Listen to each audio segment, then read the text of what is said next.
Avila, and I'm so happy that you guys are here again, and welcome to Creative Blueprints.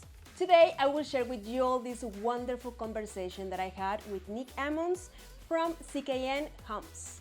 CKN Homes is a very detail-oriented team that strives for innovation and creativity, exceeding industry standards and high level of execution. Since CKN Homes started in 2017, their exceptional built homes and commitment to elevate its construction standards put them among the Austin's top builders. Nick Ammons and Caleb Coleman love to build, develop, learn, innovate, and execute. When they complete a property, you can walk through it and that property will look flawless. Thank you so much for watching, and please, if you feel that this video is inspiring or if you learned something new, please feel free to share it with your friends, with your family, with people that you think that are new talents and they are interested in the construction field. These kind of details are very important with these people that is sharing all their experience, and we need to share this knowledge. And if you like this video, do not forget to click in the like button, and also do not forget to subscribe, so that helps me a lot and I can continue sharing these amazing stories behind the firms with you.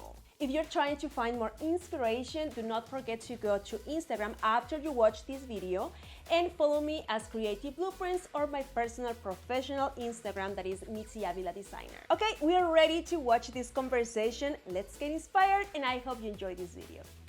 Hello everyone, this is Mitzi Avila, and welcome to Creating Blueprints. Today I'm in an amazing property with one of the best builders here in Austin. Probably you have seen some of the pictures and videos on Instagram, and you have checked this amazing building company, but you don't know who is behind CKN Capital Builders. And today I'm here with Nick Ammons. Welcome to Creative Blueprints, Nick. Thanks for having me. Thank you so much for being part of this. As you know, I will ask you some questions, but I will love that you start just giving me a little bit of your background, how many years of experience you have in this construction field. Where we are now, we are in one of your properties that you just complete. So if you can just it's for sale. Yeah, if you're interested, you can buy this amazing property. So if you can just let me know what is this about, how long this take you to build this amazing property. This specific property, it's probably the most custom house that we've built. So there's just so many extra elements that we wouldn't typically put into a standard spec house. Super custom floating stairs, super custom steel glass wall for the office. Obviously, these beautiful custom cabinets took quite a while. There's just so many elements that take a lot longer. So this one was probably a year and a half to 2 years would be my guess. Now that also includes some of the permitting process and the design process and stuff like that too. But you know, typically we'd like to turn around to be about a year, and this one's like 2 years. So, but you know, you get this in the end, so it was worth it.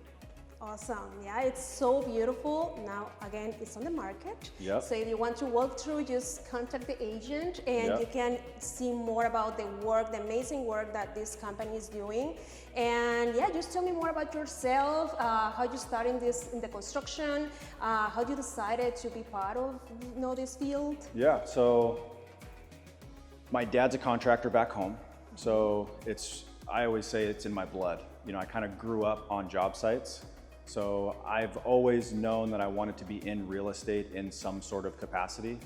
I kind of have a odd college journey. It kind of ended in a construction management program in a school in Colorado. I was like their first student, so it was a very new program. Long story short, I didn't end up fulfilling that. I didn't get my degree, I didn't finish school. And so a long story short, I basically got myself here, and through some other entrepreneurial journeys, I have a couple business partners. We have some other projects that we were working on, and the market here was obviously really good. And like I said, my background's in construction. I grew up doing construction when I was younger, high school, college. And so it just kind of evolved into what we're doing now.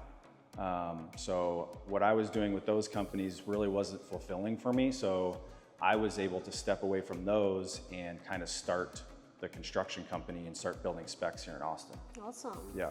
Great. And do you think that, what is the main thing that you can see that was in your background when you saw, I don't know, your father as a contractor, and now that you think that you are doing so much better and you feel that they have improved in this industry? I think honestly, the construction industry as a whole has really evolved when it comes to like the energy efficiency. So like now the interior environments of homes are way different, which that becomes challenging. You know, you have spray foam insulations, you have the zip sheeting, so it's a lot more containment with the air inside as far as the energy efficiency. That's really the only thing that I can think of. I mean, obviously there's a lot different materials than there were back then, like the large format porcelain, which is really cool. You can get the marble feel, but at a fraction of the price using a porcelain, right? There's a lot of different wall finishes, like we use some Roman clay on our fireplace, lime washes, things like that. I saw that you have like some features of the property. Is that something that is like a smart property, or what is that about? Yeah, so yeah, that too. So we have a whole home automation in here. We have lighting control in here too. That, you know, again, this is a higher end home, so I wanted to add some more value to the home. So it has security system, it has the full home automation. So there's a tablet inside the cabinet there that you can actually control all the lights in the house. Great. So when you walk in, you can say all home and all the lights that you want, and it's programmable. So whenever somebody purchases this house, they can actually program it to what they want to do. They can do entertain or all off, all on, or certain rooms or whatever they want to do. It's also pre-wired for window shades. So that's a lot of the technology stuff that you can now add in, and I'm sure there's way more of that that we don't even have in here that I've never even touched on, but technology is a huge thing. And also I would say tools, like for the trades, like there's so many cool tools now that I wish I had when I was doing it back then, right? So that make the job easier and quicker. Versus doing a lot of stuff by hand. What is one of the tools that you think that now is like? There's this one, it's called it's like an oscillating saw. Okay. So if you have like a real tight corner, it's just this blade that basically just oscillates like this, and you can cut. It's kind of hard to explain, but like you'd normally use like a chisel. Now you just use this little oscillating tool that's really cool that I would have used all the time. But that's just a prime example. And battery operated stuff. Whereas before you always had to use cords and hoses and things like that. Now there's literally every tool that you can think of has batteries. Awesome. So I would have liked that when I was doing it for sure. That's great. Yeah. Now that you are in the construction and you have a lot of places that you have built, what do you think that is your happy place? Like which home? Which home, or that can be any single spot in the world. That can be a restaurant, that can be, it's more about place. Nick. Honestly, my happy place right now would be, if we're going all over the world, it would be Rosewood, Mayacoba in Mexico. So it's where my wife and I got married. Oh, nice. We got married 2 years ago, or this October will be 2 years. But the place is like a dream. Like it's, like you go there. Where is that located? It's it's just outside of Playa del Carmen. Okay. It's like, I think Mayacoba is actually its own town, I think. It's just this huge complex, and there's multiple resorts and hotels and stuff like that. It's right on the beach. They're kind of in this lagoon. I don't know, it's just like our little oasis. We go there and we just kind of disconnect for a week every year. Cool. Yeah, that would probably be my place for sure. All right, perfect. So are you ready for the questions? Yep. All right.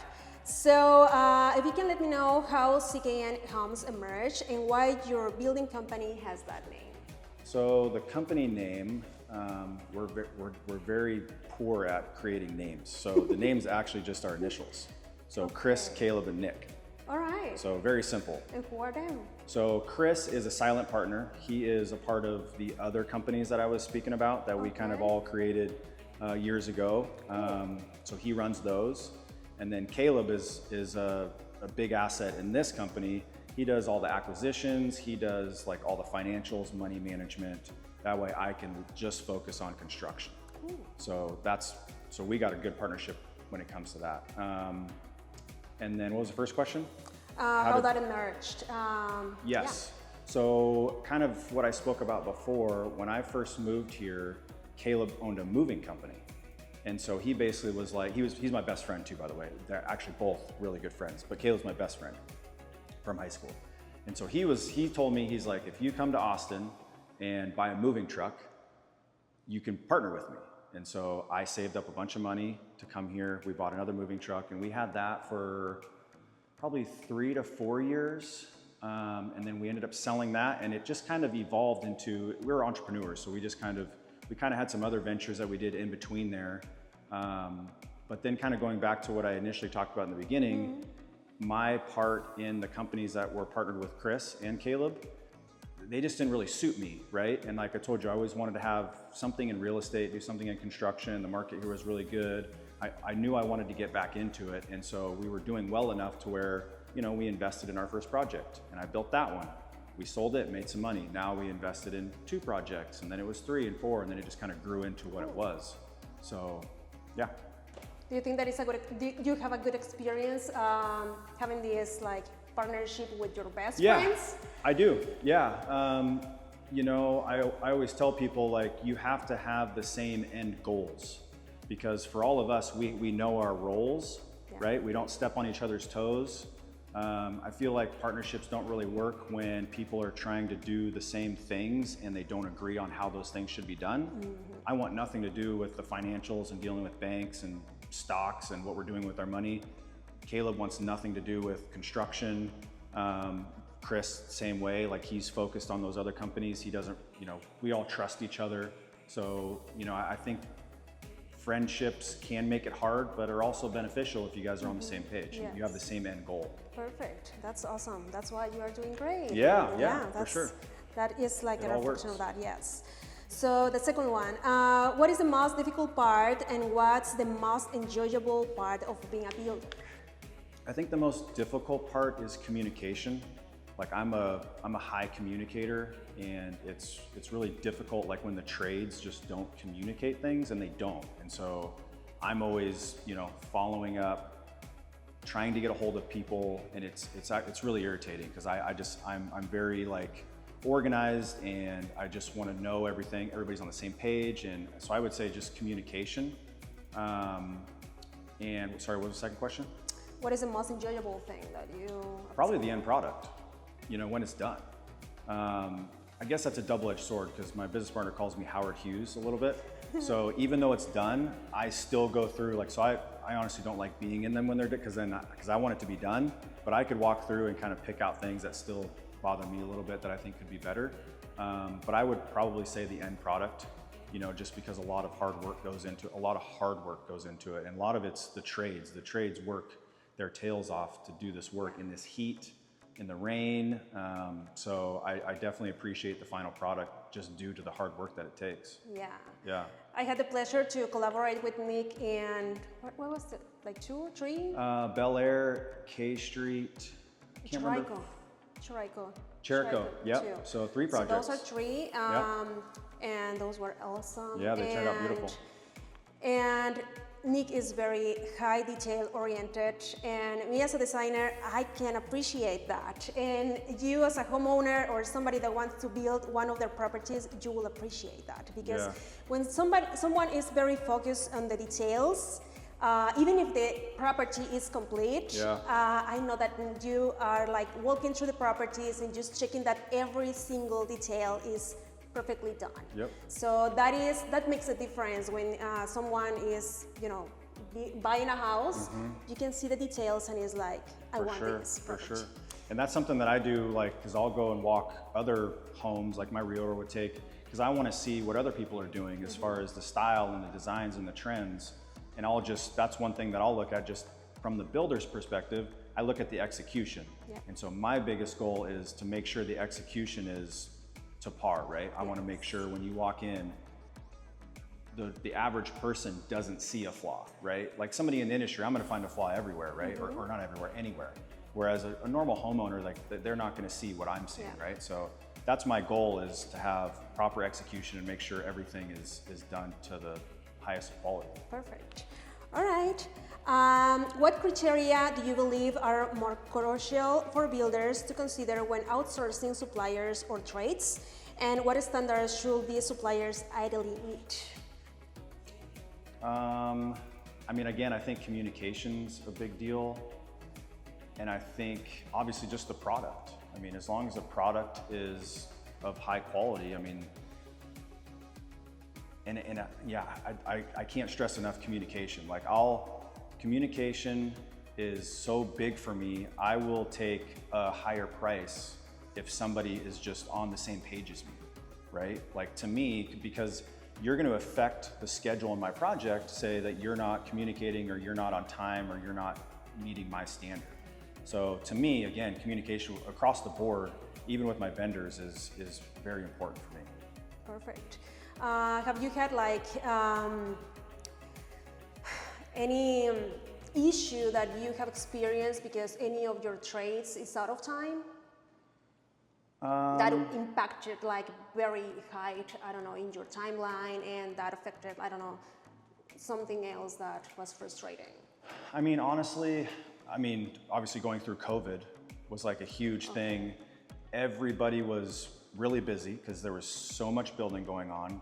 It was almost impossible to get materials. Oh my goodness, those projects took forever. Like I had projects that took 3 years just because it was just hard getting materials, getting people to do the work. You couldn't even get people to quote projects or bid on projects because they were so busy. So I would say, probably that. Okay, so the next one. If you could say something to yourself 15 years ago, what it will be? To be patient. It's a long process, you know. Like I said before, building a house takes up to 2 years from when you buy the dirt to when you get it to your architect and your designers to go through that process, and then the engineering process, and then the permitting process, and then the building process, and then the sales process. The whole cycle is just really long. But even 15 years ago, that was kind of when we were in our entrepreneurial journey. And so we were just kind of trying to find our lane and exactly what we wanted to do. So, you know, when you're young, you want to make money now.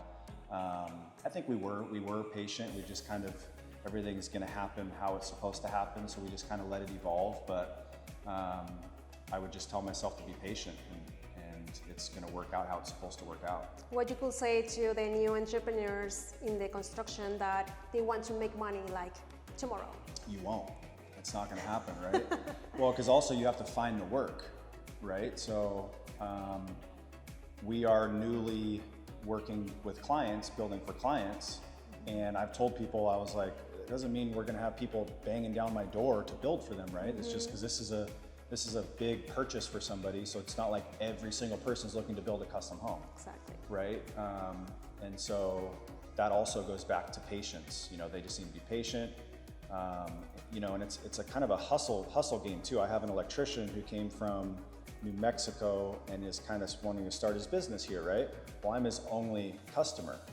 So I told him, I'm like, you got to get a sign on your truck. You got to get a sign on my sign or on my property, so they see that you're working for me and that you're here and you're available, right? It just takes, and now he got somebody from one of our signs on our Prado project. It's just a slow process, and you just have to build that pipeline, and you just kind of slowly, if you're doing good work and you're communicating and you show up on time, it's gonna just naturally grow in itself, right? Again, it's all about the quality of work. You have to be able to know what you're doing. But again, I think the huge thing is patience and just work hard. Have you ever thought like, this is too much for me, I just give up and I don't want to do it anymore? You know, that's one of your questions was kind of about mental health. And that's a big thing too. Like right now we're kind of going through a tough cycle in the market here. And there are times when it's very hard, but I don't have a choice. Like there is no give, like what am I gonna do? I don't have any other options, you know what I mean? Like, and that's the way most people are, most business owners or entrepreneurs. You can't just stop, you can't just give up, right? You have to pivot and kind of try to navigate and find your way through it. And sometimes it's kind of changing your model and just evolving. And a lot of times you end up evolving for the better because you're kind of forced to, right? So, yeah. All right, perfect. Share with me a big victory or satisfaction during your career as a builder and a big mistake. How did you solve it and what did you learn from it? Oh boy, a success, Just honest. one. Yeah, yeah, right. I think would honestly be this house. Like this is our Monet, right? Like we put a lot of time and effort into it. My designer put a lot of time and effort into it. You know, honestly, like a lot of these Who's houses. the designer of this property? This is Etch Design Group, Bridget Awesome. with Etch Design. You know, everybody sees me here, but they don't realize the background, like who's doing the actual designing of it. And so I'll say, like, I'm just putting the pieces together. This is ultimately what their vision was, right? Yes. You know, there are some nuances, and I have to be able to figure out how to put their pieces together. So obviously, I'm a big part of it. But you know, they are the ones that ultimately created this. So a big shout out to Yes, Edge yes, Design Group. 100%. And Tracy Kelly of Kelly Design Group, she's the architect. Awesome. So they work together to kind of come up with this. But yeah, this was my biggest challenge. I mean, there's a lot of things in this home, a lot of elements in this home that I'd never done before. And I like that because it forces me to get creative and figure it out. And now when I go do other projects, one, if they don't have all this stuff, they're super easy for me because I had to do so many other things in this house. But also now I've done this before. So I can catch things beforehand that I maybe mistakes that I made on this project or the project next door, which is of this level also. So I would say like this level of home is probably my success for sure. Failures, I would probably say, I have many. I mean, when you go through building a house, there's so many phases and there's so many details and there's so many products and there's so many people. It's so easy to make mistakes. You know, I see people on social media where they're talking about, I'm gonna build my own house, which I commend them for doing that. Hopefully you have some sort of a background because there's so many mistakes you can make. Like it was not my background, it was something I had done in the past. Like I've framed houses, I've laid tile, I've laid hardwoods, I've done the foundation. I've done everything besides trades where you need like licenses and certificates, electrical, plumbing. I haven't done that type of stuff, but I've done it all already, right? So I kind of had an idea of the process. You come into this with no background, it's not gonna be good, in my opinion. I mean, some people could probably work through it, but I would say one mistake, if I had to name one, would be in the very beginning was not securing my properties while they're being built. So during COVID, I had a lot of vandalism on my properties. I had people literally coming through and cutting all my wires in my house. I had to wire a house twice because they cut all the wires. And that was simply because I didn't have like security fencing and the house wasn't like secured properly. So those are things, especially building in the city, you just have a lot of people, you know, roaming around at night. Like you need to make sure all your properties are secure. Otherwise you're gonna have theft and vandalism, and that was one thing I just wasn't prepared for. So I am trying to figure out a way, and I've been working with the city, talking to them, figuring out how, because they call it temporary power, but there's nothing temporary about it. They want the whole house to be, not wired, but you want it safe before you energize a house. Like I understand that part, but we've worked through tricks that there's nothing unsafe about what we're doing. Anyways, I don't want to get into that because it irritates me. Because I want to get power way sooner so that I'm not worried about it later and I can get airflow in here. And also, guys are working in the house without lights, right? Through the whole process. I have guys in bathrooms trying to lay tile and they have to use halogen lights, like their own lights, you know? So I prefer to get power early so I don't have issues with any wood warping or shrinking. So guys have, to me, that's a safety thing. Guys are in here in the dark sometimes working, right? So. But yeah, that's one issue that I'm working through. Awesome. That's good. Do you think the properties you build tell something about you? I think so. I think my attention to detail, like we talked about before. I have other builders. Like we had a big brokers open here, and I have a relationship with a few other builders, and they comment on the execution of the property and the quality and how well it was built. So I think that's, you know, a testament, I guess, to me and my Howard Hughesness of making sure everything's as perfect as possible, even though sometimes my trades probably don't like it, you know, because I'm so picky. Hey, come back, you need to fix this or address this or whatever. But I think they appreciate it too. I mean, you know, it's their name on here too, right? Yes. So they want it to be high quality as well. So How do you choose the designers that are taking care of these kind of properties? it just kind of depends. You know, Tracy, my architect, works with a few. She's the one that referred me to Etch Design Group. There's another Local Life. I've worked with them in the past on some of my other spec houses. Yes. So it just kind of depends on the style of the house, kind of the level of involvement that I want them to have. And also like their portfolio. I'll look through past work that they've done and just kind of see if it's congruent with the house that we're kind of doing. So I hope to, you know, evolve and work with. Once I start working with clients, I'll probably have to work with, you know, people that they have chosen. So it'll be kind of fun to work with different people and see how they work and how they operate, how organized they are, and, you know, different materials and things like that. Because everybody has their own way of doing things, their own materials and design, you know, palette. So that'll help me evolve also, just kind of learning from different people. So I love learning. Like I always want to be evolving and learning, building houses and different trends and things like that. So. Yeah, of course. So the next one, what drives and inspires you in your daily work? Could you share with us your motto or philosophy that guides your professional endeavors? So specifically, our motto is build exceptionally, no exceptions. And it kind of goes back to the Howard Hughesness of my personality, is no matter if we're building a $3 million house, 300 square feet, or an 1,100 square foot house at $500,000, our standard is still our standard. Like we're always gonna make sure everything's done exceptionally. So whether it's our execution or our quality, I just wanna make sure that it's always the same standard. So we're always building exceptionally, no exceptions. So I guess that's, you know, that's kind of the motto that we have kind of retained over the years now. That's great. Well, curious again, but if you want to focus on yourself, do you think that the mental health is important being part of this industry, and how that impacts your daily work and how you take care of your mental health?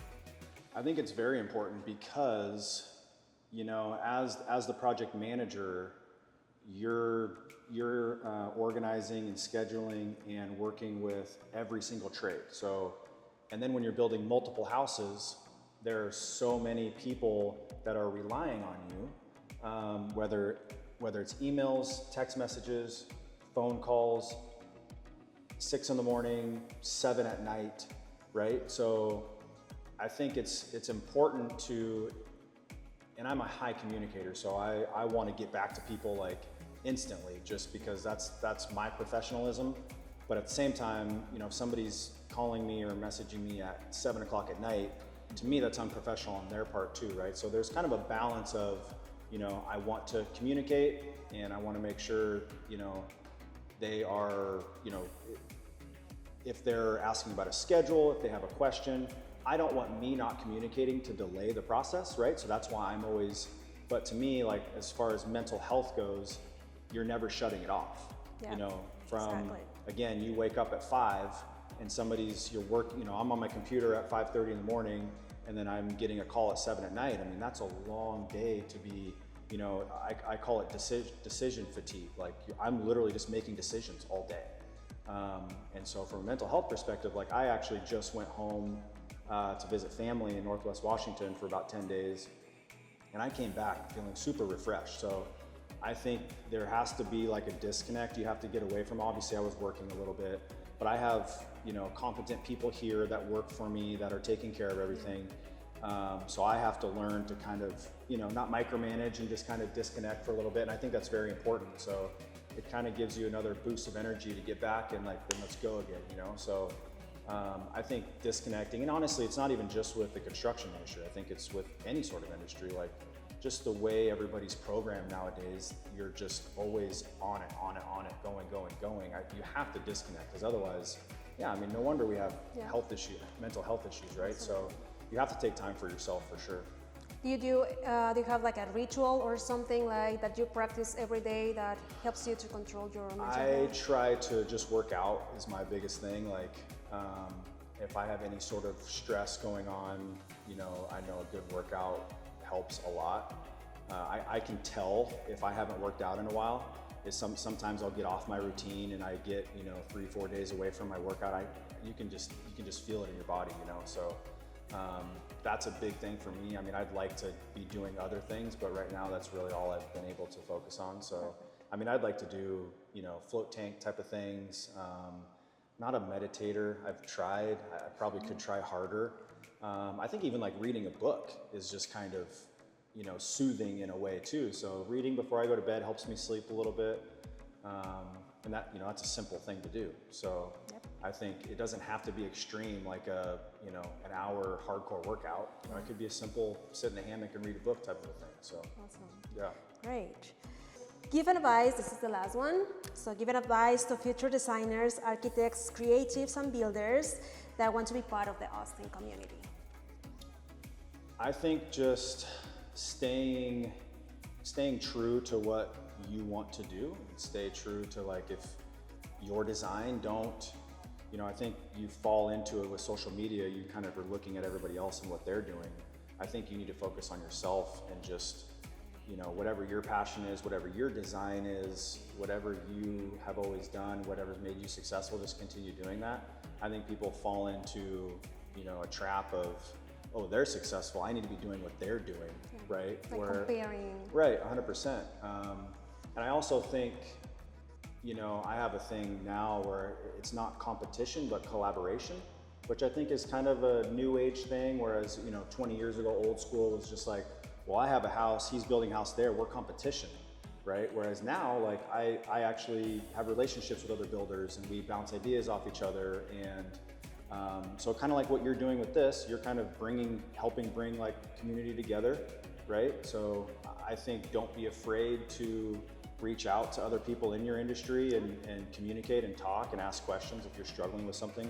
You'd be surprised at like how open, I wanted to at the beginning of this year, I wanted to like have coffee with a different person every month. And obviously we got busy and that didn't work out, but that's what I would like eventually to do and be able to bounce ideas, like what are you struggling with? For example, I was having struggles with one of my electricians. So I called another builder. I was like, hey, do you have a referral that you wouldn't mind sharing? Boom, got an electrician, right? So I think moving away from competition and more of a collaboration is very beneficial for any business owner or somebody trying to break into it, for sure. That's awesome, being part of the community and just share if you have any contacts that can help you with any issue that you're struggling. Sometimes it's like we are focused in our things and we are always, like, if we are in the construction, we are like struggling with almost the same kind of issues, so that is very important to share with everybody. So thank you so much, Nick, for all of that you have shared with us, and just let me know your social media, your website, how people can reach you out. Yeah, so we're actually rebranding from CKN Capital Group to CKN Homes. All right. Just because we were more of an investment company investing in spec houses, so it made sense, Capital Group. We were doing some other investments and stuff like that, but now working with clients, CKN Capital Group, who's building your house? CKN Capital Group. Why is it Capital Group building your house? So anyway, so we're rebranding to CKN Homes. Cool. So we have www.cknhomes.com and then just simply at CKN Homes for my Instagram. Awesome. Well, thank you so much, Nick. You For can sure. follow CKN Homes and just check all the projects. They have amazing properties. You can walk through this amazing one, and it's an amazing example of what you are doing in the industry. And thank you again for being part of this, and I will see you in the next video. Thank you. Awesome. Thank you. That was great.